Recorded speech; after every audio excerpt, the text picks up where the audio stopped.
Teman-teman sekalian, mengawali jumpa kita di pagi menuju siang ini, kita bersyukur pada Allah Subhanahu wa Ta'ala masih diberikan kesempatan untuk bertemu, bersilaturahim dan menuntut ilmu. Semoga seluruh ikhtiar kita sampai dengan hari ini, detik ini diridhai dan dirahmati oleh Allah Subhanahu wa Ta'ala. Saya berusaha secepat yang mungkin saya lakukan untuk bisa sampai di sini dan memulai kajian kita.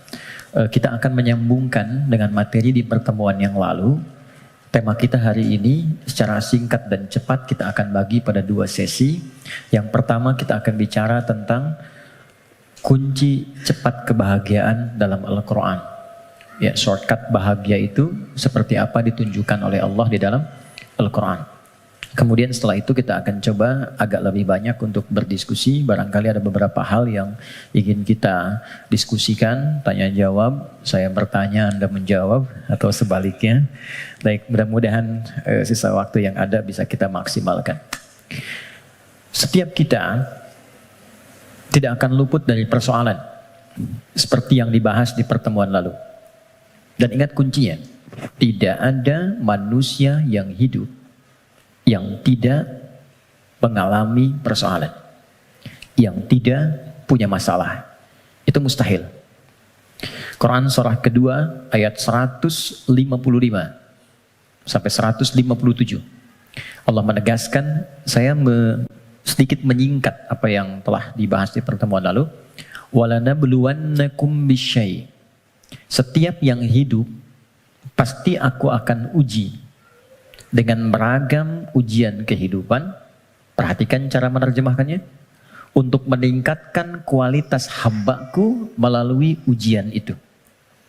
Jadi, posisikan ujian adalah sebagai tes dari Allah yang menjadi fasilitas bagi kita untuk meningkatkan kualitas kehidupan. Itu poinnya. Ragamnya kata Allah bisa banyak. Minal khauf, kadang ada kegelisahan, kekhawatiran akan apapun. Kekhawatiran di rumah tangga, kekhawatiran di pekerjaan, kekhawatiran di kehidupan sosial, dan lain sebagainya. Wal ju', rasa lapar, apapun bentuknya. Wa naqsim minal amwal, harta berkurang. Ada hal-hal yang biasa kita nikmati menjadi tidak kita dapati. Wal anfus, diuji dengan penyakit, sampai ada yang menggoncang jiwa, bahkan sebagian kerabat mungkin yang paling dekat dengan kita meninggalkan kita dan wafat. Wathamarat, ada hasil kerja keras yang telah kita titi sekian lama ternyata diambil oleh orang lain. Wabasyiris sabirin, dan berikan kabar gembira. Ternyata desain ujian itu akhirnya kebahagiaan. Jadi kalau kita menjalani semua apa yang Allah ujikan kepada kita itu dengan benar, itu endingnya itu bahagia. Endingnya kebahagiaan, kenyamanan, ketentraman, kedamaian. Jadi desain yang kedua, masalah kehidupan itu disiapkan oleh Allah, bukan ingin membuat kehidupan seorang hamba bermasalah, tapi untuk satu, meningkatkan kualitas kehidupannya. Yang kedua, menghadirkan kebahagiaan sejati yang mengiringi aktivitas hidupnya. Untuk logika yang pertama, supaya mudah dipahami, bukankah setiap anak-anak kita yang belajar di sekolah harus melewati ujian sebelum dia lulus? Bukankah ujian itu parameter untuk menguji kenaikan kualitas pengetahuannya? Maka hukum ini, kaidah ini, logika ini tempatkan pula dalam ujian yang Allah berikan kepada kita. Anggaplah kita menjalani aktivitas kehidupan dan memang itu nyata adanya. Lalu ada tantangan yang dengan itu akan meningkat keadaan diri kita. Bertambah kesabaran, bertambah mentalitas. Semakin keluar air mata, semakin siap kita menghadapi tantangan berikutnya. Dan sudah tidak ada air mata lagi yang dikeluarkan. Karena sudah melewati batasnya. Kemudian akhirnya kebahagiaan. Nah, kita baru bicara tentang awal dan tengahnya di pertemuan lalu. Gimana menuju akhir dengan bahagia itu? Memanage satu persoalan yang orang lihat dengan masalah, kita melihatnya sebagai jalan menuju kebahagiaan. Oke, itu cara pertama untuk kita menyikapi terlebih dahulu. Jadi memosisikan persoalan kehidupan apapun bentuknya. Ya. Kadang selalu disebutnya dengan masalah gitu kan. Padahal Allah menyebutnya dengan tes, ujian.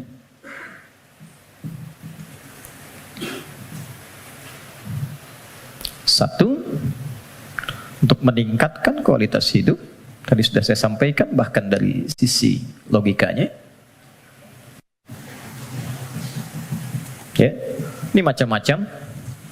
Ada yang kaitan dengan intelektual, wujudnya kreativitas.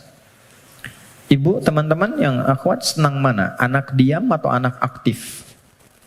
Aktif. Kalau diam kan gak enak ya. Ade, sini, gak ada aktivitas. Tapi kalau dia jalan sana sini, lompat, lari, gak diminta lari dia lari, diminta jalan dia lompat gitu kan? Hah? Aktivitas itu bukankah menstimulus orang tuanya untuk banyak melahirkan kreativitas? Akhirnya tahu, bisa mengendalikan emosinya, bisa menata, bisa mengiringi aktivitas. Sehingga mengatur orang yang sudah bisa mengendalikan anak lebih mudah nanti mengendalikan orang tua yang kekanak-kanakan. Jelas ya? Itu contohnya. Ada yang terkait emosional. Ada yang terkait dengan spiritual. Bukankah kalau ada ujian lewat anak, ayah ibunya yang rajin sholat, berdoa, bahkan puasa, dan sebagainya. Bukankah kalau anaknya sering bertanya tentang persoalan, sering mengeluhkan di sekolah, ibunya yang mulai curhat, bapaknya yang mencari solusi, ini meningkat ini semua. Kalau Allah nggak titipkan lewat itu semua, nggak akan mungkin muncul pengalaman-pengalaman yang kadang melahirkan nostalgia di kemudian hari. Ya, ini poinnya. Dua, dan ini pasti sifatnya, apalagi di rumah tangga. Saya tanya sebentar, siapa yang ingin rumah tangganya sakinah? Semuanya ya. Dan sakinah itu babnya adalah masalah. Karena sakinah itu ketenangan yang lahir setelah tuntas persoalan itu diselesaikan. Oke. Dua, tidak mungkin Allah titipkan ujian berupa aneka persoalan kehidupan kecuali menjadikan ini sebagai jembatan yang mengantarkan pada kebahagiaan. Ini poinnya. Secara teoritis psikologis kita sudah belajar di pertemuan lalu bagaimana menyikapi masalah supaya jadi ujian yang menyenangkan. Itu dulu. Kemarin setelah kita belajar, yakinkan pada diri kita nggak mungkin diuji kalau nggak sanggup, kan? Al-Baqarah 286, selesai kemarin. La yukallifullahu nafsan illa wus'aha. Jadi kalau ada yang diuji dengan persoalan apapun, katakan pada diri kita, aku yang dipilih, insya Allah sanggup, insya Allah mampu. Itu dulu. Nanti secara psikologis akan ada kekuatan yang tak kita sadari membuat kita lebih siap menghadapi itu. Itu kaidah Quran. Kedua, inna ma'al usri yusra. Sudah kita bahas ini. Yakinkan pada diri kita, setiap ada masalah, katakan langsung pada diri, pasti selesai. Pasti ada solusinya. Tidak ada masalah yang nggak ada solusinya. Dua, kalau ini sudah menyemai dalam jiwa kita masing-masing, jadi sebesar apapun masalah, itu pasti akan jatuhnya ringan. Apalagi kalau dijatuhkan betulan di atas bentangan sajadah. Kan? Itu lebih indah. Itu yang dimaksud Quran surah 12 ayat 85. Innama ashku bathi wa huzni ilallah. Kata Nabi Yakub, aku tuh kalau ada masalah, curhatnya sama Allah. Bukan di media sosial. Dan tidak menyelesaikan persoalan. Anda bikin status, aku nggak menduga ternyata dia begitu. Ya? Tapi nggak ada solusinya gitu. Ya, nggak ada solusinya. Nah sekarang, apa yang tadi kita uraikan telah tuntas kita bahas di pertemuan lalu. Silahkan dilihat kembali, di review videonya. Sekarang kita akan masuk ke sini. Bagaimana memanage persoalan menuju jalan menuju kebahagiaan. Teman-teman, setiap orang yang diuji ada masalah pasti butuh solusi. Dalam bahasa Al-Quran, solusi itu dikenal dengan makhraj namanya. Apa namanya? Makhraj. Pernah dengar makharijul huruf? Oke, makharij itu jamak dari kata makhraj. Makhraj. Makhraj itu jalan keluar. Jadi kalau teman-teman misalnya umrah atau haji, ada lewat jalan di atasnya tulisannya makhraj, jalan keluar. Exit, kan? Nah, di dalam Al-Quran, setiap orang yang diuji dengan persoalan kehidupan, itu fitrahnya sudah pasti menginginkan jalan keluar. Ini saya pengen keluar, ini bahasa kiasan. Ini ada tempat penuh dengan masalah, saya pengen keluar. Apa jalan keluarnya? Apa makhrajnya? Kalau kita keluarkan ayat-ayat terkait dengan solusi dari setiap persoalan yang endingnya kebahagiaan, maka kita akan temukan satu, Quran, surah ke-65. Kita mulai dengan basicnya Quran dulu ya, supaya nggak bisa didebat gitu.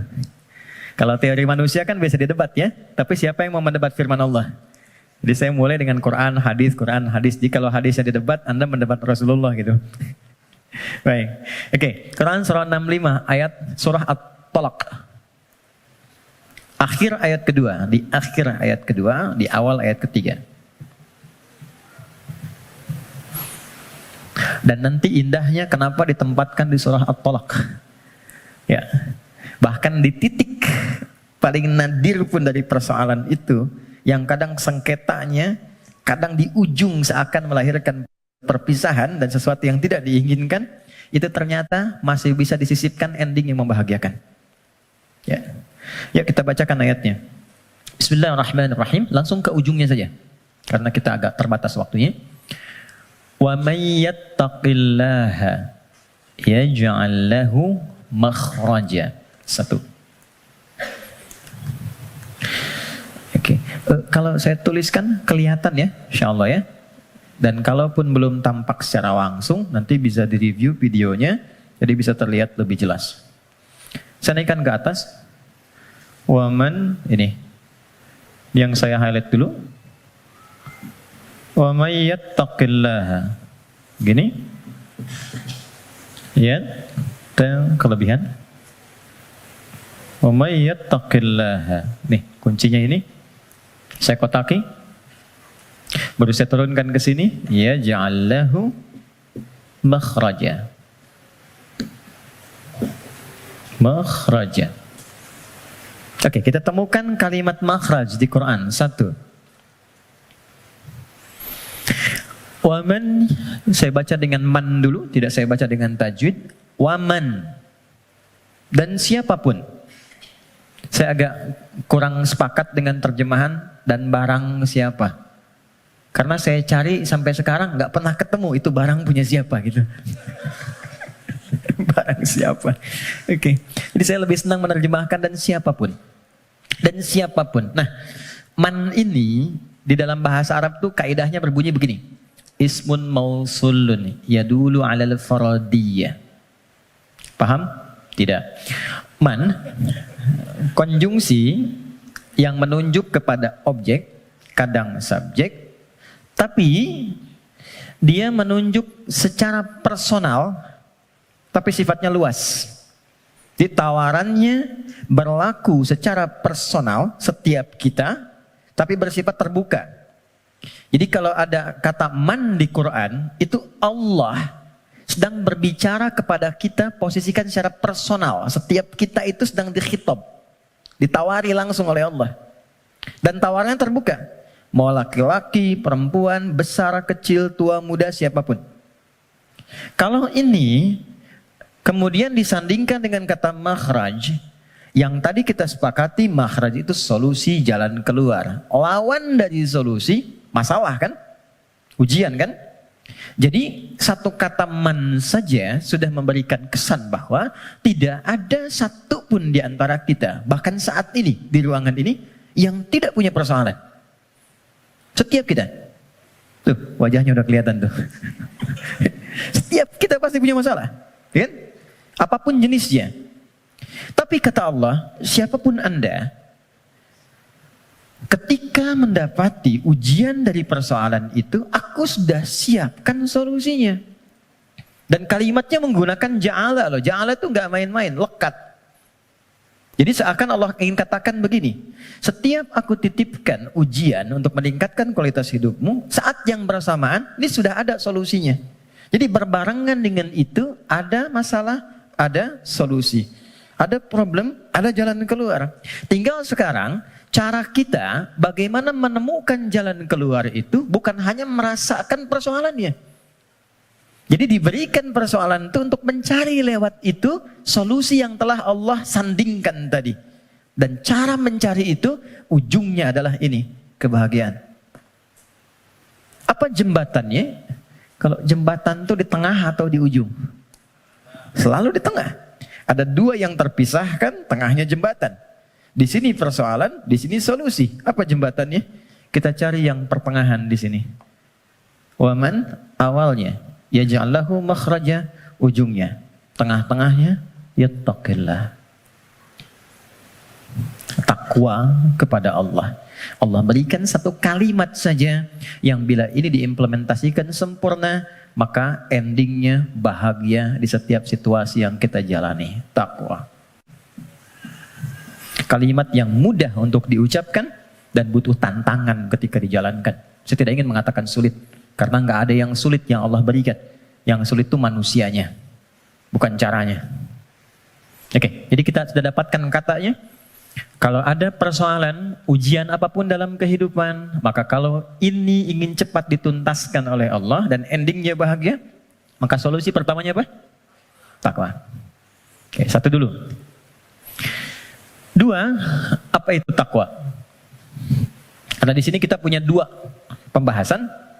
Topik pertamanya tentang definisi yang jelas apa itu takwa. Yang keduanya kenapa pakai ya di sini. Nanti ini yang di akhir kita akan tutup sebelum kita diskusi. Teman-teman, takwa itu singkatnya, definisi yang paling singkat dan mencakup adalah membangun hubungan baik dengan Allah. Itu cara cepatnya. Wa may yattaqillaha, siapa yang mampu mendekati Allah dengan baik. Oke, sekarang kita terapkan logikanya. Kalau kita punya persoalan, bukankah kita akan berkonsultasi kepada orang yang kita duga mampu menyelesaikan masalah kita? Ya kan? Bukankah kalau Anda punya masalah di handphone, Anda akan datang ke counter handphone? Bukankah kalau ada orang punya masalah di kendaraannya, dia akan datang ke bengkel yang sesuai dengan kendaraannya? Oke, artinya kita akan merujuk kepada objek itu ketika dipandang dia mampu menyelesaikan masalah yang kita hadirkan. Sekarang, pertanyaannya, siapa yang mampu menuntaskan dan maha memiliki solusi dari semua masalah yang ada di muka bumi? Bukankah Allah? Bukankah yang punya solusi Allah? Yang punya harta Allah? Yang punya ilmu Allah? Karena itulah kita sering minta kan? Ya Allah, ya Allah, ya Allah. Pertanyaannya, apakah setiap yang meminta itu punya hubungan baik dengan Allah? Anda punya masalah. Lalu Anda ingin kontak teman, minta bantuan. Tapi hubungan Anda nggak baik, dikontak nggak temannya?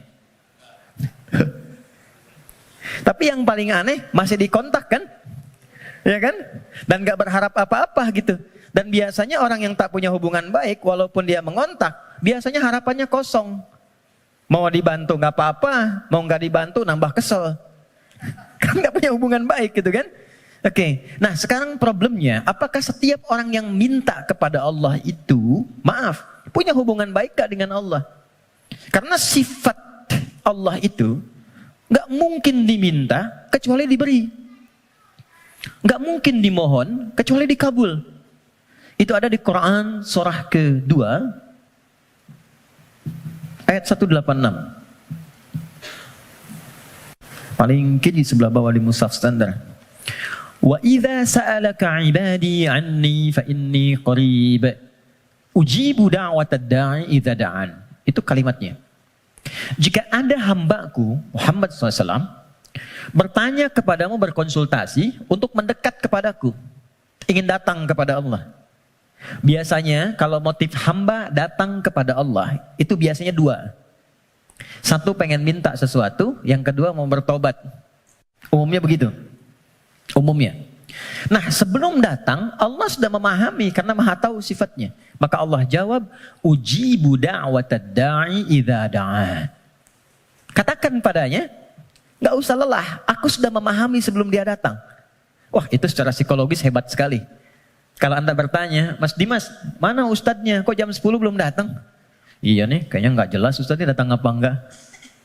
Dengan jawaban kedua, ustadz sudah dekat. Sebentar lagi tiba. Mana yang menenangkan? Jawaban pertama atau kedua?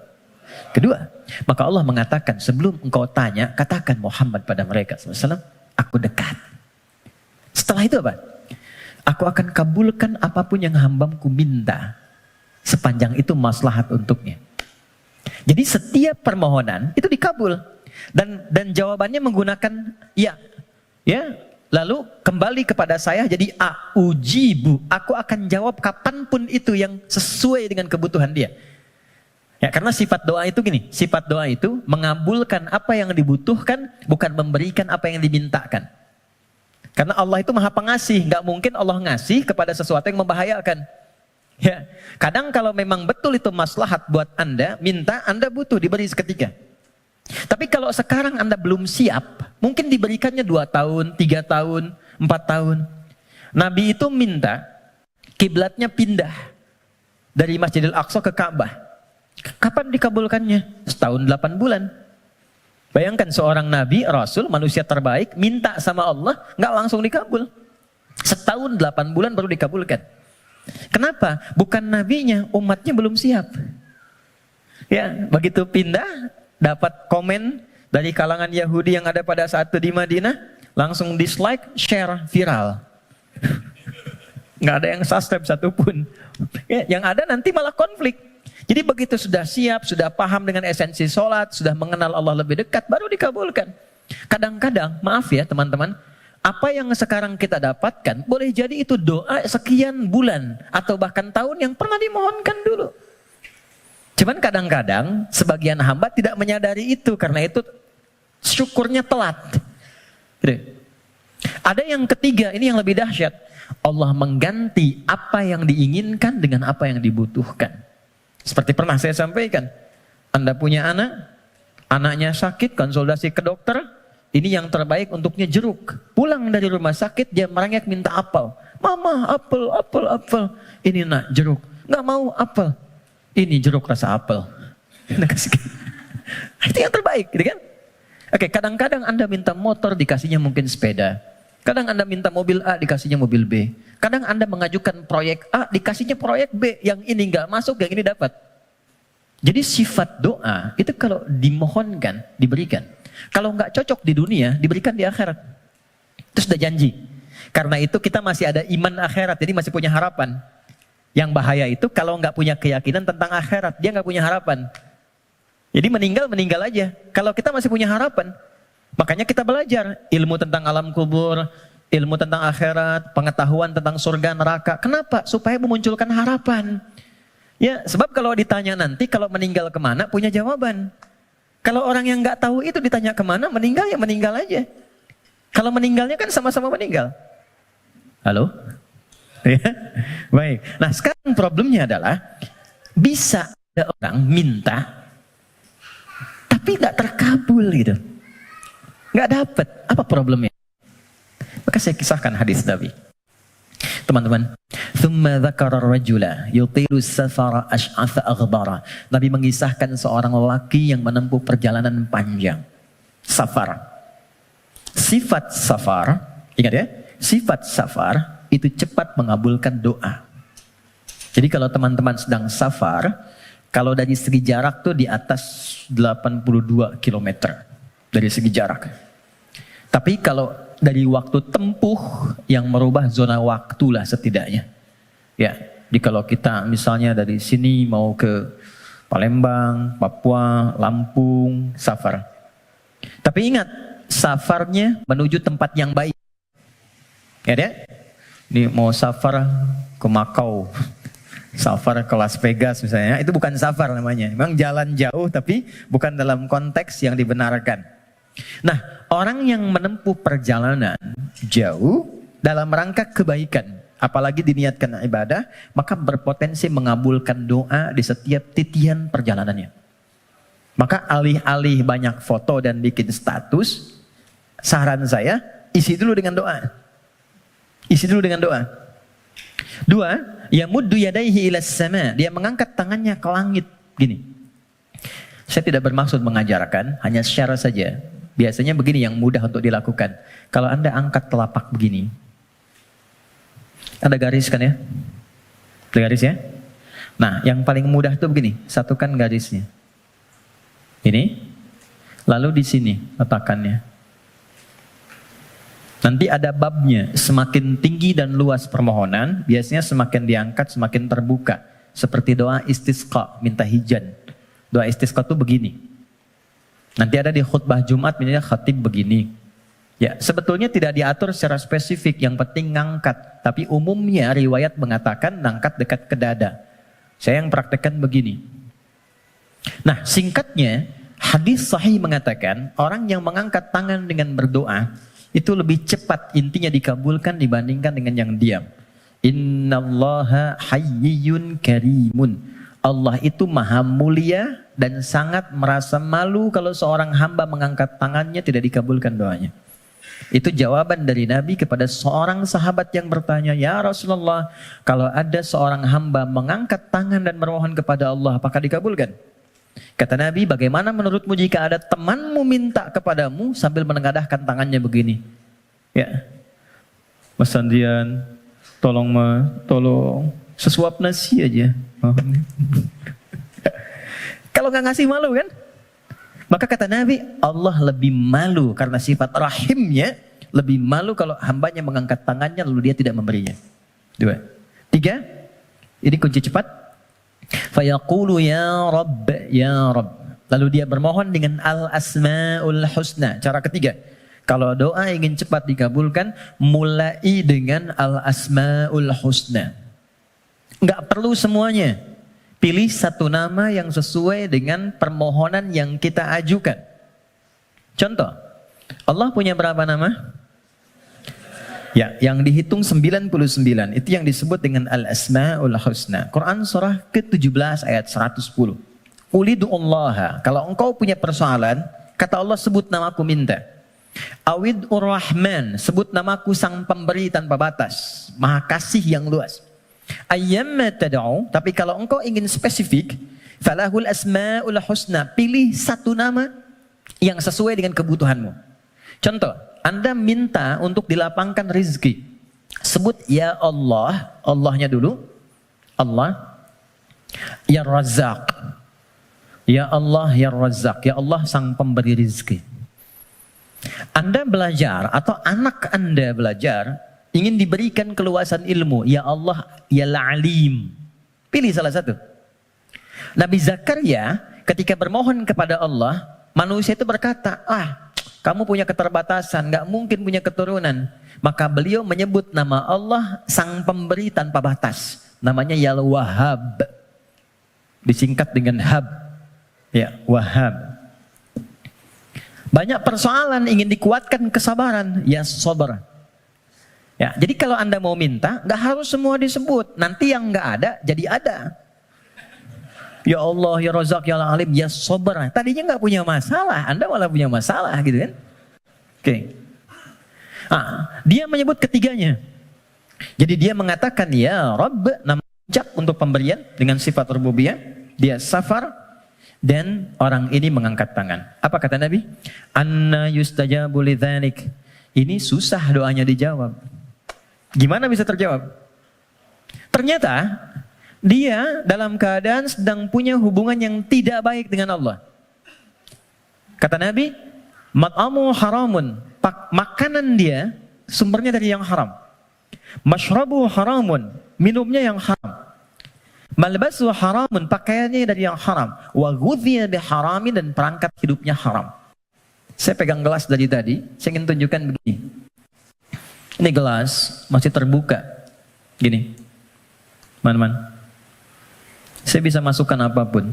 Spidol, pena, even itu air, dan yang lainnya. Tapi kalau mulai itu tersekat begini, apa yang bisa dimasukkan? Kalau sekatnya masih tipis, mungkin masih bisa ditembus. Sepanjang tajam permohonan, air mata keluar, bermohon dengan lembut dan lirih, masih bisa tembus. Tapi kalau yang menutupnya semakin tebal dan kuat, bagaimana bisa tembus? Maksiat yang membuat kita terhubung buruk, jelek sinyalnya, koneksinya bahkan terputus dengan Allah, itu yang menjadikan sekat-sekat yang menghambat cawan hati kita untuk menerima pengabulan doa dari Allah Subhanahu wa taala.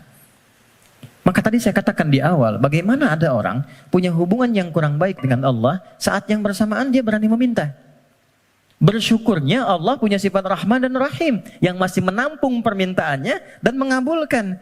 Cuman hamba itu yang harus membuka sekatnya dulu supaya pengabulan itu bisa masuk ke dalam dirinya. Jadi sifat Rahman Allah menjadikan doanya tetap dikabul. Cuman mental.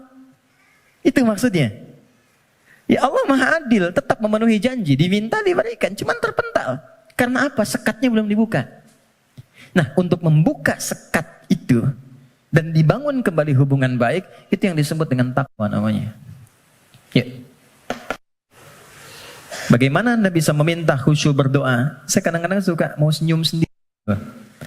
Ada orang berdoa, tapi gerah juga.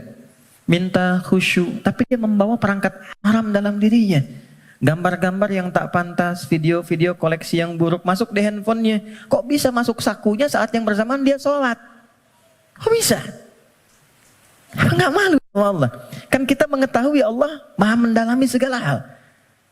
Allah maha mengawasi. Lalu ada orang mengumpulkan hal yang haram, bahkan dalam handphonenya, dia masukkan ke sakunya, dan dia masih senang menunaikan sholat. Dan merasa nyaman dengan itu.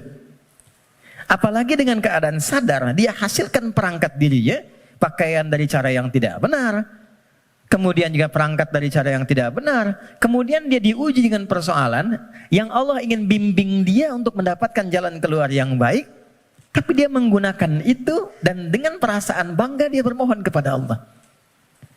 Tapi sekali lagi, karena Allah itu Rahman, sayang, kasih, maka persoalan sebesar apapun yang dirasakan dan bagaimana bentuknya, demi Allah saya katakan, pada akhirnya itu adalah jalan menuju kebahagiaan. Kalau bukan jalan kita menemukan kembali harapan cerah untuk terhubung dengan Allah yang membuka kebahagiaan sejati berikutnya, atau memang itulah titik pertemuan dari semua keinginan yang akan dikabulkan. Nah sekarang bagaimana mewujudkan takwa itu?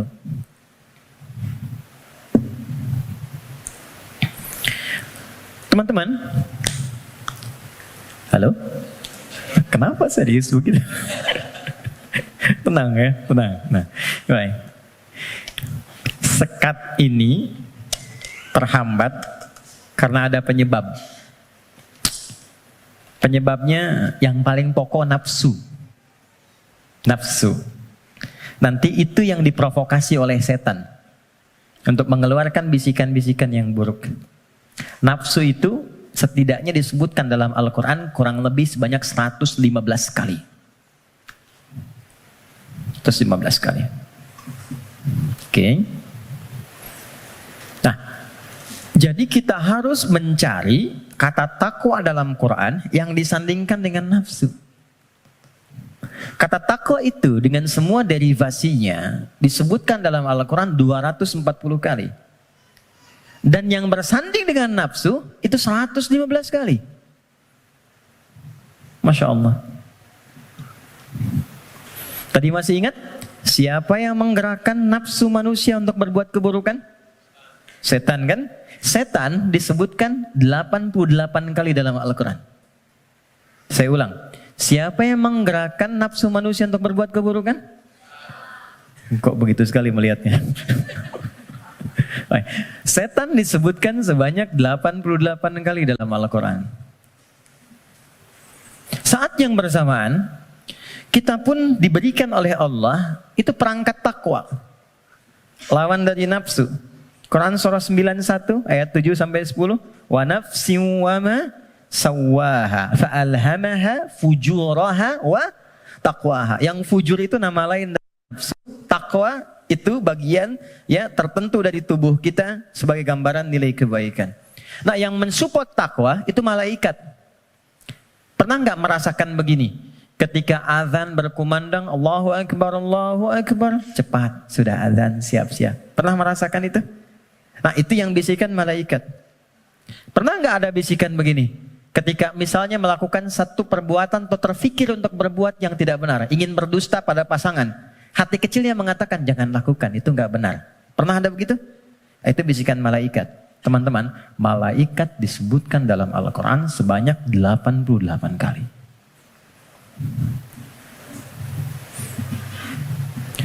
Jadi ini automatically bekerja secara bersamaan terus. Jadi kita baru bangun tidur aja, udah ada pengaruh begitu. Ya, harus cepat mengambil keputusan. Di mana yang mau diambil? Makanya itu Nabi mengatakan istafti qalbak. Kalau kita ingin memutuskan sesuatu, tautkan diri kita dengan Allah, ambil isyarat dari jiwa takwa kita. Ini. Dari 115 kali ini, yang disandingkan dengan nafsu, maka keluarlah di situ rumusan-rumusan amal soleh, ibadah, yang menjadi jalan sekaligus jembatan yang menghubungkan kita dengan Allah. Apa diantaranya? Jazakallah khair. 2, 3, 4. Ya, kita pelan-pelan ya. Buka Quran surah kedua. Ini bagian terakhir kita untuk materi pengantar. Surah Al-Baqarah. Oke. Ayat 1 sampai 5. Quran surah 2, Al-Baqarah ayat 1 sampai 5. Ayat 1-nya pembuka, ayat 2 sampai 4 itu jembatan takwanya, ayat 5 adalah ending kebahagiaannya. Oke. Ya, kita mulai. Pembukanya Allah sampaikan Alif Lam Mim. Aku akan berikan informasi dari firman-Ku yang mudah untuk dipahami, mudah untuk dibaca, mudah untuk diamalkan, semudah engkau mengucapkan Alif, Lam, dan Mim. Alif yang keluar di lisan, A dari rongga di sini, Lam sampai di lidah, Mim sampai di bibir. Semudah engkau berucap, semudah itu pula Quran bisa dibaca, dipahami, dan diamalkan. Dzalikal kitabu la raiba fi. Tapi engkau mesti yakin, kalau ingin mendapatkan manfaat dari Quran ini, engkau mesti yakin tanpa ragu terhadap apa yang akan aku sampaikan dan mengamalkan apa yang aku bimbingkan di dalamnya. Teruskan. Dzalikal kitabu la raiba fi hudal lil muttaqin. Isi Al-Quran aku telah siapkan menjadi pedoman kehidupan, petunjuk hidup untuk semua kegiatan yang mengiringi bagi orang takwa. Muttaqin itu jamak dari kata taqi. Taqi itu satu orang. Quran surah ke-19 ayat 12 sampai 15. Ya Yahya khudhil kitaba biquwwah wa atainahu al-hukma sabiyya wa hananan min ladunna wa zakatan wa kana taqiyya. Jadi kalau taqi satu orang. Ya. Misalnya Mas Doni punya anak Hamzah yang bertakwa satu orang, diberi nama Hamzah At-Taqi. Hamzah aku harapkan jadi insan yang bertakwa, misal.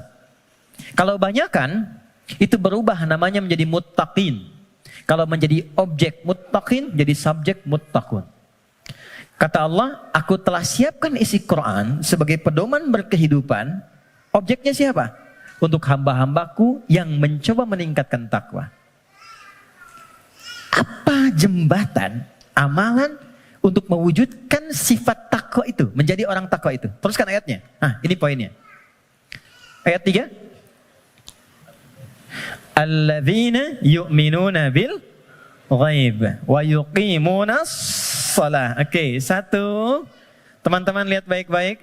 Disebutkan dengan kata alladzina. Saya pernah sampaikan di banyak pertemuan. Alladzina disebutkan sebanyak 1080 kali dalam Al-Quran. Dan menunjuk pada semua objek tanpa batas. Siapapun. Bedanya dengan man, kalau man itu sifatnya personal tapi terbuka. Kalau alladzina sifatnya komunal dan terbuka kepada semua langsung tanpa kecuali. Seakan Allah ingin mengatakan, hei kalian ingin jadi orang takwa, aku buka kepada siapapun. Aku tidak batasi untuk si fulan. Takwa itu bukan definisi untuk ustaz saja. Untuk kiai, habib semata, tidak. Siapapun. Ya, Anda mau profesi A, profesi B, sepanjang Anda manusia, Anda bisa menjadi kalangan orang takwa. Saking kasihnya Allah, semua diberi kesempatan yang sama, tanpa beda. Syarat pertama, kata Allah, alladzina yu'minuna bil ghaib. Orang takwa itu cirinya, dia berusaha meningkatkan imannya. Kalau di terjemahan teman-teman lihat beriman kan? Tapi kalau kita lihat dari karakter gramatikal bahasa Arabnya, pakai ya di situ bentuknya jama'un, yu'minun, ya itu bentuknya kalau kita tarik ke dalam bahasa Inggris misalnya bentuk present, continuous, and future, ada progresif, kontinuitas. Jadi kalau kita menemukan satu kata ada ya-nya, artinya di situ ada usaha terus meningkatkan sampai kapanpun. Alladzina yu'minuna, orang takwa itu dia bukan sekedar beriman. Kalau sekedar beriman, baru beriman amanu namanya. Amanu itu baru beriman. Oke? Tapi kalau dia mau menerus meningkatkan imannya supaya lebih kuat, maka berubah katanya dari amanu menjadi yu'minun. Satu, diniatkan untuk meningkatkan iman.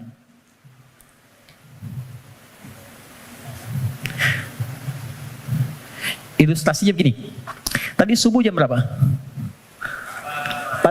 4 lewat berapa? 4 lewat 8. Ada lagi yang lain? 4 lewat 5, 4 6, 4 8. Kita ambil 4 8 ya. 4 lewat 8. Allahu Akbar, Allahu Akbar. 4 lewat 8.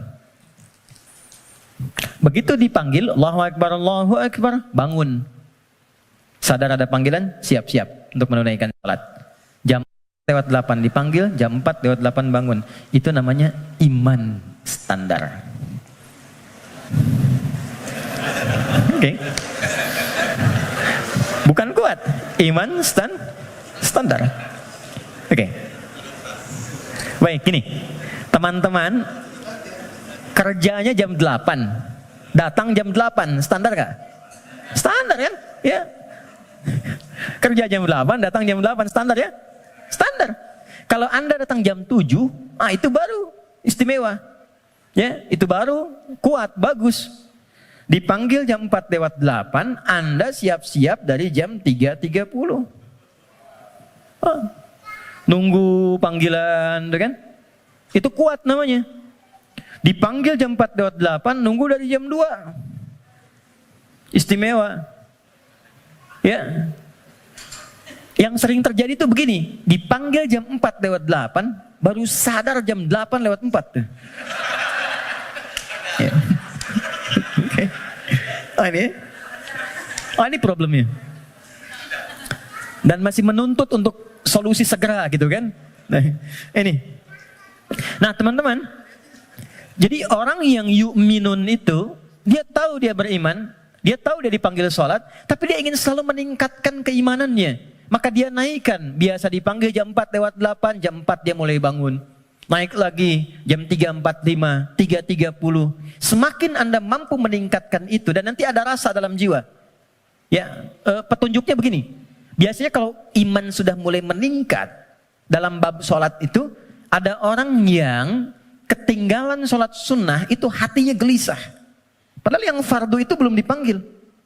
Karena biasa tahajud, subuh 4 lewat 8, dia bangun jam 4 lewat 5. Lalu ketika dia lihat jam, ya Allah terlambat saya. Padahal subuh aja belum.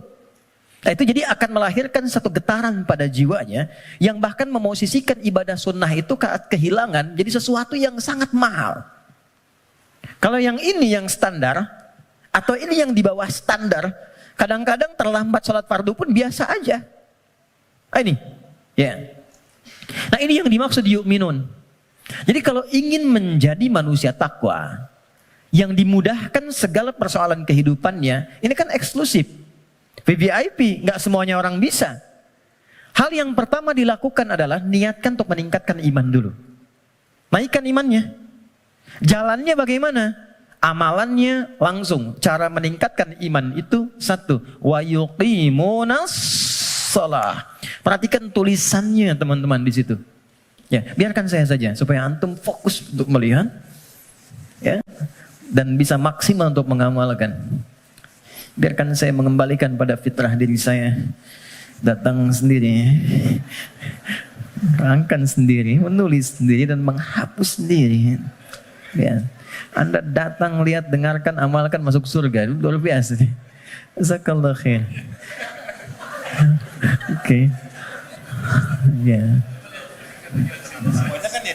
Ya itu dia, saya sedang memikirkan bagaimana saya menuliskannya lagi. Enggak semuanya. Oke, aman. Nah, oke. Baik. Siap. Ya. Antum yang punya ide, beliau yang punya eksekusi. Dua-duanya ada pahalanya insyaallah. Ya, tapi antum berkurang ketika mengurangi tulisan di belakang. Oke.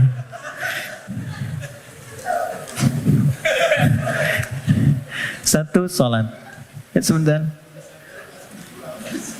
Oke. Coba lihat di mushafnya, tulisannya mesti begini. Nah, harus begini. Yuqimunas salata. Enggak boleh beda. Harus begini. Karena nanti ada yang begini. Gini. Ada yang begini. Salawat. Kalau yang begini artinya sekali, tunggal. Kalau yang begini artinya salat fardu 5 waktu. Contoh Quran surah kedua Al-Baqarah ayat 238. Hafidhu 'alas salawat. Bentuknya begini. 5 waktu. Kodenya boleh dicatat 24434. Yang 5 waktu 24434. 2 salat subuh, 4 salat zuhur, 4 salat asar, 3 salat maghrib, 4 salat isya. Ini. Tapi kalau yang begini, itu melampaui yang fardu. Melampaui yang fardu. Melampaui yang fardu bukan tambah bilangan fardu. Kalau gitu nanti besok subuh dari biasanya 2 jadi 4. Tidak. 2. Melampaui yang fardu artinya menambah dengan yang sunnah. Loh, Anda kan pengen masuk kelas VIP. Kalau kelas tribun biasa kan bayarnya biasa. Nontonnya kan biasa, ya kan? Tapi kan permintaannya pengen yang spesial. Kalau pengen spesial, ibadahnya pun harus selaras dong, harus adil, harus sama, harus spesial juga. Makanya tingkatkan dari sekedar yang fardu. Kalau kita ingin membangun jembatan takwa mulai saat ini, maka coba sekarang keluarkan menu-menu sholat sunnah apa saja yang bisa dilakukan. Jangan terlalu ekstrim dulu. Yang penting tahu dulu. Misal, yang siang ada apa saja? Kita mau masuk sholat zuhur misalnya. Sebelum zuhur itu ada sholat sunnah. Ada 4 rakaat. Bisa dibagi 2. 2 rakaat, 2 rakaat. Kalau nggak sempat waktunya untuk 4, bisa 2. Hadis Ibnu Umar. Sebelum asar ada 4 rakaat. Rahimallahu mra'an shalla qabla al-'asri arba'an. Misal, salat mutlak. Malam misalnya ada tahajud. Kita ingin coba bangun tahajud. Nggak usah yang tinggi-tinggi dulu. 2 rakaat aja dulu. Ya, 2 rakaat untuk melatih kenyamanan hati dan fisik kita. Jangan dipaksakan dulu. Malam ini 11, besoknya berhenti. Ya. Dan nggak usah panjang-panjang dulu. Saya selalu mengatakan kalau pengen tahajud dimulai, maka mulai dengan 2 rakaat tahajud, 1 witir. Ya, dan gunakan surah paling favorit yang bisa kita ucapkan, kita bisa bacakan. 3 kul kan? Dari wajahnya tuh kelihatan. Rakaat pertama, qul a'udzu birabbil falaq, al-falaq. Ya kan? Antum kan enggak jauh dari al-asr, an-nasr, al-kautsar, al-falaq, an-nas, al-ikhlas. Pada ikhlas semua tuh. An-nas. Tutup witir dengan 1 rakaat, al-ikhlas. Ikhlas, Bang. Saking ikhlasnya cuma 1 gitu ya. Oke. Oke. Coba dulu itu. Sampai jiwa kita merasa bosan, nyaman jiwanya. Tapi kan kita mulai merasa bosan, masa ini terus? Besok kan jadi naik kan? Jadi 4, terus tambah ad-duha, al-insyirah. Lama-lama menikmati. Nah, ketika menikmati itu yang disebut dengan halawatul iman, nikmatnya beriman. Sudah pengen pindah surat. Kalau para penghafal Quran tuh adik-adik RKM biasanya murojaah. Al-Baqarah, Ali Imran, An-Nisa, biasa. Tapi kalau sudah paham esensi tahajud, yang dibaca itu kadang, kalau sudah mengerti, surat yang sesuai dengan kebutuhannya. Itu tingkat tertingginya. Misal, sedang ada persoalan yang berat ke jiwa.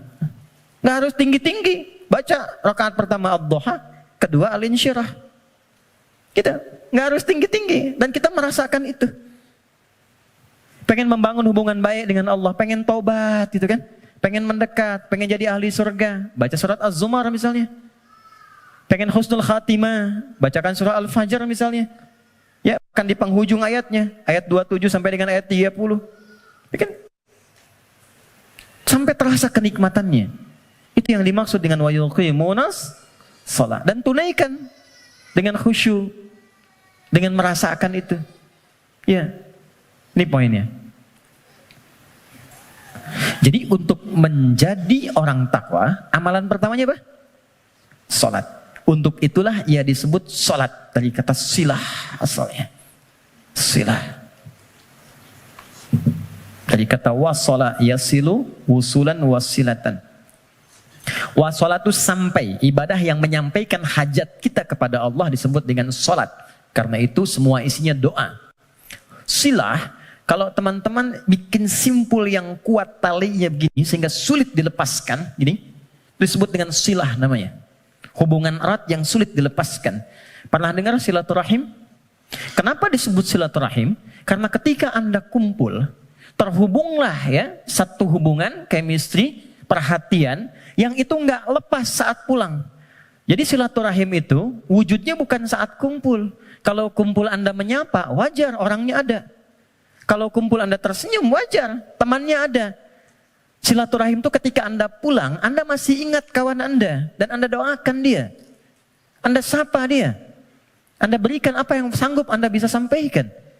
Saya diajarkan pada guru kami saat selesai belajar dan siap untuk mengajar. Pesan guru saya waktu itu, nak, kalau engkau mengajar siang hari, tatap yang mampu engkau tatap dari orang yang belajar itu.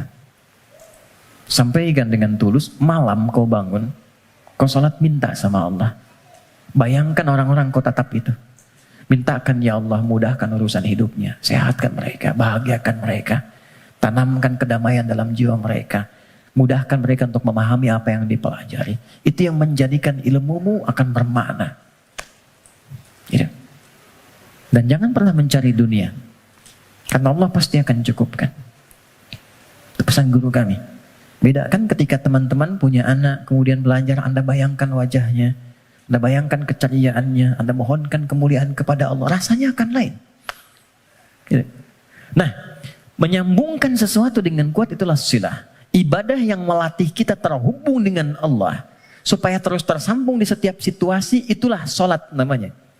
Karena itu orang yang sukses sholatnya, maka dia akan terkoneksi dengan Allah di setiap semua kegiatannya. Itu yang dikonfirmasi di Quran surah keempat An-Nisa di ayat 103. Quran surah 4 ayat 103. Dia langsung ingat, langsung terhubung, terkoneksi. Sesuatu yang terhubung, terkoneksi, ingat disebut dengan zikir namanya. Makanya habis sholat kita zikir kan? Karena boleh jadi saat sholat banyak yang lupa, belum terkoneksi dengan Allah. Ya? Bahkan ada orang yang kata Nabi sendiri mengingatkan, hatta la yash'ural musalli kam raka'atan yusalli. Ada orang yang bahkan gak sadar berapa rakaat sedang menunaikan sholatnya. Waktu subuh tadi berapa rakaat sholat? 2 ya? Ada yang 1 loh. Ada yang 3 loh. Karena tak ingat. Lupa. Kalau lupa kan suka nggak ingat, kan? Nah, فَإِذَا قَضَيْتُمُ الصَّلَاةَ, kalau Anda telah tuntas mengerjakan sholat, فَاذْكُرُوا, maka sholat yang telah Anda kerjakan itu akan mengoneksikan diri Anda dengan Allah. Qiyaman dalam aktivitas berdiri. Jadi kalau orang benar sholatnya, dia berdiri itu ingat Allah, jalan aktivitas dalam berdiri. Jalan ingat Allah. Kalau jalan ingat Allah, mau pakai kendaraan, mau jalan kaki, nggak akan sombong. Karena merasa setiap aktivitas berjalannya diawasi oleh Allah. Keluar dari sini tak akan pernah tertukar alas kaki. Keluar dari masjid nggak akan ada yang ketukar sendal karena ingat Allah. Mustahil orang ingat Allah lantas dia misalnya menggunakan alas kaki orang lain, mustahil. Ya Allah, mana? Ya Allah. Oh, ini astagfirullah, lupa. Pakai aja. Dia pakai yang paling bagus padahal dia ke masjid nggak pakai sendal.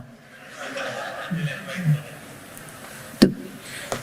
Sekarang kreatif maksiat tuh udah banyak kreatifnya sekarang. Anda bayangkan, orang berbuat maksiat aja makin kreatif sekarang. Jadi kenapa Anda berbuat baik minim kreativitas? Munculkan. Fadhkurullaha qiyaman wa qu'udan wa 'ala junubikum. Maka duduk pun ingat Allah. Makanya dia bekerja depan komputer, nggak ada yang bisa menambahkan nol, merubah proyek dan sembarangan, tanda tangan di tempat yang tidak jelas. Itulah salat. Nah, ini yang saya katakan di awal, takwa itu amalannya jembatan yang menghubungkan kita dengan Allah. Tandanya sudah ada ketenangan. Jadi kalau sholatnya sudah enak, akan ada perubahan pada perilaku. Ya, tenang, nyaman, damai. Maaf teman-teman, saya ingin konfirmasi yang tadi saya sampaikan. Yang menjadikan seseorang tergerak berbuat maksiat sehingga mudah diprovokasi setan, itu apanya tadi? Nafsunya kan? Nah, nafsu itu punya dua karakter. Ketika memberikan bisikan keburukan, ammaratum bisu, Quran surah 12 ayat 53, wa ma ubarri'un nafsi innan nafsa la'ammaratum bisu, bentuknya dua. Satu, bisikan syahwat yang didorong pada perbuatan-perbuatan yang disebut dengan fahsya namanya. Fahsya itu bentuknya penyimpangan syahwat. LGBT, homoseksual, ya, pornografi, porno aksi, kata-kata jorok dan sebagainya, itu fahsya namanya. Nah, semakin bagus salatnya, itu akan terkontrol, ditutup itu. Jadi merubah perilaku lebih baik. Tekan. Yang kedua, ada keburukan, was-was dari nafsu yang dimanfaatkan setan untuk berbuat tindakan-tindakan yang diingkari langsung oleh bagian tubuh kita. Nggak sepakat bagian tubuh kita. Biasanya nafsunya dari perut dan akal. Mencuri, merampok, gibah, bikin hoax, menipu dan sebagainya. Sesuatu yang diingkari secara langsung disebut mungkar namanya. Jadi ada fahsya, ada mungkar. Maka konfirmasi ini ditetapkan oleh Al-Quran di surah ke-29 di ayat ke-45. Quran surah 29 ayat 45. Perhatikan semua simpul hubungannya. Utlu ma uhiya ilaika minal kitab wa aqimis shalah. Innas salata tanha 'anil fahsya wal. Jadi mengerjakan amalan takwa pertama dengan menunaikan sholat itu bisa mencegah nafsu supaya tidak liar, tidak keluar fahsya, tidak keluar mungkar. Kalau sudah yang buruknya ditekan, maka muncul lawannya yang baik. Nafsu ditekan, takwanya naik. Manusia kan cuman begitu. Ya, yang keluar di lisan itu kan cuman dua. Kalau bukan kata-kata baik, kata-kata buruk kan. Kalau buruknya nggak ada, baiknya keluar. Kalau pulsa kebaikannya banyak, dia yang keluar. Tapi kalau buruknya banyak, baiknya kosong, buruknya naik, baiknya tertekan. Itu aja. Itu yang dimaksud al-imanu yazidu wa yantaqis. Yazidu bitta'ah, yantaqis bil maksiat. Kalau bermaksiat, naik buruknya. Kalau bertaat, naik baiknya. Ini konfirmasi awal. Maka nafsu dengan sholat bisa ditekan, maksiat bisa dihilangkan, sekat bisa dibuka. Dibukalah sekatnya. Ini. Pelan-pelan. Maka demi Allah saya katakan ya, sejahat-jahatnya kejahatan yang pernah diperbuat oleh penjahat. Sejahat-jahatnya kejahatan yang pernah diperbuat oleh penjahat. Itu akan sirna dan tuntas dengan menunaikan sholat yang benar ditunaikan. Karena itu hal pertama yang dilakukan oleh orang-orang yang ingin membuka lembaran hidupnya dan dia bangun hubungan baik. Demi Allah saya katakan, sholat. Larinya ke masjid. Dan lihat apa yang terjadi. Yang pertama Allah berikan bukan dunianya dulu teman-teman. Bukan dunia. Anda punya masalah, terlilit utang piutang dan sebagainya. Bukan dilunasi utangnya dulu. Tapi ditenangkan dulu hatinya. Nanti dari situ bisa membaca esensi kehidupan. Kemana sebetulnya hidup saya ini? Diajari nanti oleh Allah. Pola hidupmu salah selama ini. Makanya terjebak begini. Apa belum tiba waktunya kau menjadi orang yang baik? Apa enggak lihat orang-orang dulu yang pernah dulu begini, lebih buruk dari kamu, sekarang dia bisa jadi orang baik. Maka ditampakkan kisah si fulan. Enggak sengaja lihat YouTube, keluarnya malah sesuai dengan apa yang kita butuhkan. Dibuka. Nanti setelah sadar, keluar air mata tuh. Tenang, lapang, tiba-tiba ada orang datang di samping. Yang sudah lama enggak kita kenal tuh. Kata orang teman lama, bro, kamu kemana aja? Udah lama. Apa pekerjaan sekarang? Cerita, ngobrol, udah ikut saya aja. Pelan-pelan ikut berubah, masalah selesai tanpa terasa. Ada yang sedang tobat, sujud. Selesai ternyata husnul khatimah, wafat. Itulah salat. Jadi, yang pertama yang Allah berikan lewat ibadah salat itu untuk membahagiakan dulu. Kebahagiaan yang dirasakan setelah tuntas mengurai satu persoalan, itu disebut falah namanya. Falah, karena itulah panggilan salat disandingkan dengan panggilan falah. Dengarkan suara muazin yang nyaring berkumandang itu. Hayya 'alas shalah. Setelah itu apa? Hayya 'alal falah.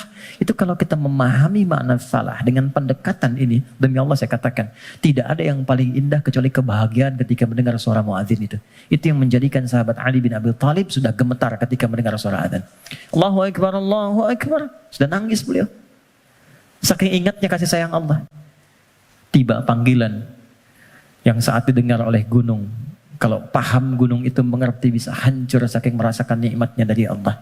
Karena saat itu ada amalan yang kalau dosa bisa diampuni, permintaan dikabulkan, masalah diselesaikan. Salat. Kalau paham dengan ini, gak ada orang meninggalkan salat. Yang ada pengen salat terus. Pengen salat. Oke, satu. Saya cepat ya, supaya kita agak waktu untuk diskusi. Dua, wa mimma razaqnahum yunfiqun. Sekarang ada cara takwa menggunakan harta. Saya berhenti 8 menit lagi. Kalau sholat kan nggak bayar ya? Di MRBJ bayar? Nggak ya? Oke, gratis kan? Artinya semua orang bisa melakukan itu. Jadi nggak ada yang bisa ngeles. Ya? Karena nggak ada perangkat lain yang menyertai. Kedua, harta. Jadi ada skema lewat ibadah fisik berupa sholat. Yang kedua ada skema takwa lewat harta. Ternyata harta itu bukan sekedar kenikmatan yang menjadikan kita nyaman dalam menjalani kehidupan dunia. Bukan semua fasilitas dunia, bukan. Tapi itu juga bisa menjadi perangkat yang mengentaskan solusi dari masalah yang dialami. Apa bentuknya nanti? Ada skema infak, ada skema zakat. Teman-teman hati-hati dengan zakat ya, karena sangat sensitif. Anda sengaja tidak berzakat, maka jadi racun hartanya. Bisa merusak kepada yang lainnya. Itu. Apalagi terwariskan nanti. Jadi makanan dimakan oleh anak atau siapapun, ya harus hati-hati. Infak, itu nilainya tinggi. Infak itu bukan sekedar menghadirkan pahala yang sangat luar biasa. 700 kali lipat paling sedikit. Jangan dibatasi di situ. Al-Baqarah ayat 261. Ya, masalul ladzina yunfiquna amwalahum fi sabilillahi kamathali habbatin ambatat sab'a sanabil. 1 jadi 7. Fi kulli sumbulatin mi'atu habbah kali 100. 1 kali 7 kali 100, 700 kali lipat. Itu maksudnya pahala ya. Pahala, bukan perkalian feedback ke kita, bukan. Jangan bayangkan begini, kalau saya infak 1.000, balik 700.000. Bukan begitu cara memahaminya. Itu enggak tepat. Yang dimaksud, Anda mendapatkan 700 kali lipat pahala di akhirat nanti. Jarak satu keduanya 500 tahun.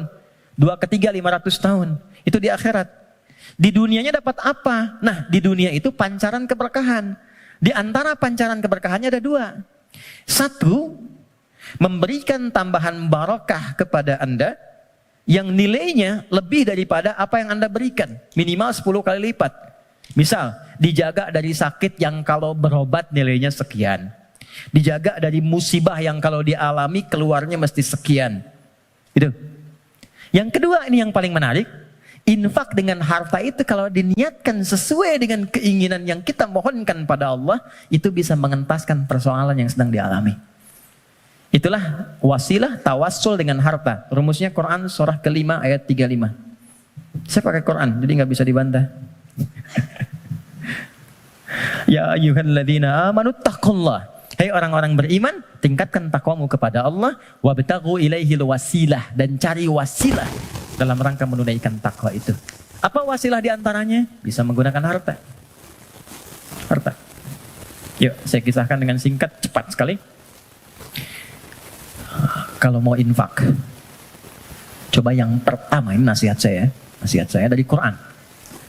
Orang pertama yang kita tuju kalau ingin berikan infak, orang tua. Siapa? Orang tua. Berikan yang terbaik yang mampu kita persembahkan. Itu ada di Quran surah kedua ayat 215. Yas'alunaka madza yunfiqun. Mereka banyak berkonsultasi bertanya pada Muhammad apa yang harus diberikan kalau pengen infak. Dijawab oleh Quran dengan dua jawaban. Qul ma anfaqtum min khair. Katakan kalau ingin infak, kaidah pertama yang terbaik. Bisa Anda beli mangga 5. Ibu masih ada. Berikan yang paling besar, yang paling bagus, yang terbaik itu buat ibu. Kalau mau dibagi. Contoh aja. Kemudian lil walidain. Urutannya kalau ingin diberikan satu yang pertama orang tua. Belakangnya nanti ada 4 lagi. 5 golongan utama. Wal aqrabin, kerabat terdekat. Wal yatama, orang-orang yatim. Wal masakin, orang-orang miskin. Wabnis sabil, orang yang kesulitan di perjalanan. Tapi yang pertama orang tua.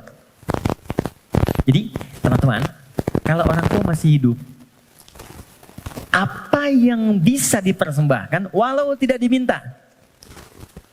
Sedang ada masalah misalnya kan, mohon kebaikan pada Allah, bikin makanan datang pada orang tua, minta doanya. Ini sederhana tapi dalam, minta doanya.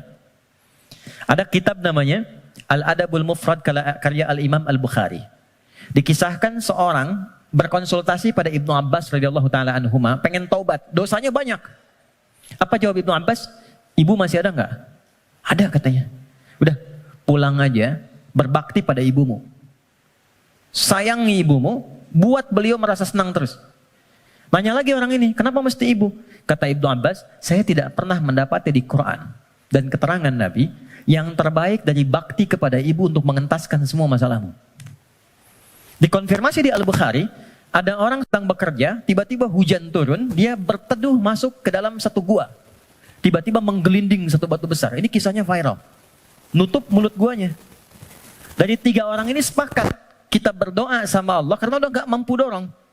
Minta sama Allah, tawasul lewat amal. Dengan amal itu kita mohon supaya dibebaskan dari sini. Amalnya yang dimintakan. Maka sepakat ketiganya memohon. Di antara ketiganya itu, ada orang yang bercurhat demikian, ya Allah, Engkau maha tahu sebelum aku sampaikan. Aku punya ibu ya Allah, yang Engkau maha mengetahui ya. Dan aku bekerja.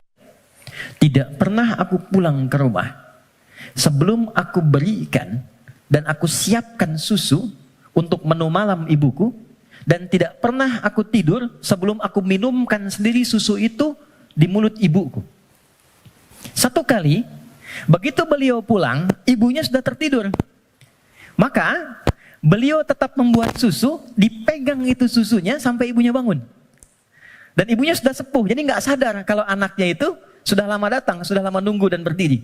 Ibunya merasa, belum merasa tidur, bangun, saya minumkanlah susu itu kepada ibunda tercinta, tanpa pernah cerita sedikit pun bahwa aku sudah berdiri lama di samping beliau. Diminumkan, baru tidur. Ya Allah, jika memang ini menjadi wasilah dari amalku yang bisa menjadikan kami terbebas dari kungkungan batu ini, mohon bebaskan kami dari kungkungan batu ini. Demi Allah, begitu didorong sedikit, keluarlah. Menggelinding. Dan ibu nggak ada batasnya. Cari. Termasuk saya sekarang begitu. Saya kalau mau belajar itu saya niatkan. Ya Allah, untuk memuliakan ibu. Masih hidup. Dan mohon pahala diakhirkan pada ayah untuk menerangi di alam kuburnya. Dan selalu bertambah kebaikan-kebaikan itu. Tambah, tambah, tambah. Satu. Jadi infak. Ya. Coba usahakan ya. Dan gak usah terlalu pengen dilihat dunia. Keluar jam 3, setengah 4. Lihat yang nyapu. Yang lagi dorong makanan tuh. Yang dari semalaman bekerja. Pernah gak teman-teman kalau keluar gitu? Kadang-kadang ada yang dorong sampingnya masih murojaah. Ada yang masih sholat. Saya sering nangis tuh lihat, ya Allah. Ini orang udah banyak praktek, kita banyak ceramah. Ya, lu datang. Kita cuma sampaikan nitip ya, itu baru lihat aja sudah nangis. Ya Allah, terima kasih Pak. Ya Allah, mudah-mudahan Bapak rezekinya lancar ya Pak. Sehat ya Pak. Mudah-mudahan semua keluarganya baik-baik ya Pak. Itu ya Allah. Memberi sedikit tapi dapatnya banyak gitu. Itu berharga banget. Yang terakhir Quran. Walladzina yu'minuna bima unzila ilaika wa ma unzila min qablik. Nah, dekati dengan Quran. Ya, saya lihat banyak anak-anak tuh ya. Dekatkan dengan Quran. Walaupun anak-anak yang belajar Qurannya, antum akan dapat berkahnya. Akan dapat kenyamanannya, ketenangannya. Coba tuh, yang di RKM tuh, ya, yang meluangkan waktu dan sebagainya. Memang awalnya lelah, capek, tapi ketika nggak ada libur, ada yang hilang tuh. Nanti ada kenyamanan, ketenangan, kebahagiaan, apalagi pas wisuda dan sebagainya. Tapi yang paling ingin saya sampaikan, ini sudah nyata. Kalau Quran sudah ada di lingkungan kehidupan, maka rumahnya jadi cahaya, ketenangan akan datang. Saya pernah diminta kedutaan Saudi 2018 untuk menjadi Amirul Hajj. Berangkat, mimpin rombongan. Saya kira siapa hampir 500 orang. 2/3-nya anak-anak kecil penghafal Quran. Ternyata yang digendong bapaknya, ibunya, temannya, gurunya. Yang hafal Quran anaknya, bapak ibu yang nabung bertahun-tahun, puluhan tahun, nggak keluar itu dan kuota nggak dapat, itu berkahnya lewat anaknya. Tuh. Ada di Jakarta itu di Kemang, disebut nama lah. Ada Fitra namanya. Orang mengatakan terbatas, bicara lambat, pergerakan, nggak bisa jalan, ya normal begitu. Tapi dia menghafal Quran. Setoran. An-Naba berapa ayat? Yang paling menarik Allah titipkan. Dapat hadiah umrah. Berangkat dengan ibunya. Ibu udah nabung, dah segala rupa. Gak punya biaya. Demi Allah, sampai di Madinah. Sampai di Mekah. Dari sejak Madinah sampai tawaf di Ka'bah itu, di Mekah. Ibunya gendong anaknya. Padahal sudah kami kirimkan santri dan juga mutawif untuk gendong itu. Ibunya nolak, enggak. Bu, ibu kan yang mengandungnya, udah bawa dia. Kenapa sekarang masih digendong juga? Justru saya bersyukur kepada Allah dengan adanya fitrah ini. Dialah yang telah membawa saya ke sini. Maka biarkan saya menggendongnya sebagai syukur saya kepada Allah. Ya. Jadi jangan melihat anak Anda punya kekurangan. Gak ada, anak itu semua istimewa. Jangan lihat fisiknya. Jangan lihat perilakunya. Ada keistimewaan yang Allah titipkan di dalamnya. Boleh jadi keberkahan itu di anak Anda. Solusi itu di anak Anda. Bukankah Anda kadang punya masalah lihat anak jadi tenang lagi? Pulang dari kantor lihat anak merajaah, anak menunggu, anak memanggil, Anda ceria lagi. Dekatkan mereka dengan Quran. Gak ada yang paling indah kecuali Anda pulang dari pekerjaan.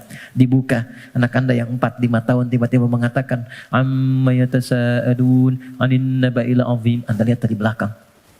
Demi Allah, kecuali Anda mengejarnya. Nunggu di belakang. Anda peluk dia. Dan keluar air mata itu. Gak ada yang paling indah. Dan itu mahal. Apalagi ketika anak Anda telepon, Papa. Dia gak bisa berkata-kata. Kenapa nak? Aku telah selesai hafalan 30 juz. Udah. Kontrak sebesar apapun gak akan bisa membeli itu. Jatuh Anda sujud. Kharru sujada. Sujud. Takwa itu simple. Takwa itu sederhana. Terakhir, saya tutup. Wabil akhirati hum yuqinun. Jangan larut dengan masalah dunia. Ya, sehingga menjadikan Anda meratap. Dan Anda tidak move on dengan kehidupan berikutnya. Ini sebentar, bukan cuma Anda yang punya masalah. Orang lain punya masalah juga. Apakah kebahagiaan yang banyak di masa lalu menjadikan Anda lupa dan habis dengan kesulitan yang hanya sekejap di masa kini? Ada masalah baru 5 menit, Anda hidup udah 50 tahun. Anda lupa dengan kebahagiaan 50 tahun, sehingga habis dengan masalah yang 5 menit. Ingat, kita akan pulang. Kata Allah, bil akhirati hum yuqinun. Ya, yakin dengan akhirat. Kalau nggak dapat di sini, di akhirat pasti diberikan. Maka ayat kelimanya, orang yang mampu menerjemahkan takwa dengan kiat-kiat tadi, ulaika ala hudam mir rabbihim wa ulaika humul muflihun. Maka ia akan selalu lekat dengan petunjuk dan lindungan Allah dan kebahagiaan melekat dalam titian kehidupannya. Maka kita teruskan kembalikan dan kita akhiri dengan Quran surah ke-65 di akhir ayat kedua, di awal ayat ketiga yang sudah dibalik tadi di belakang.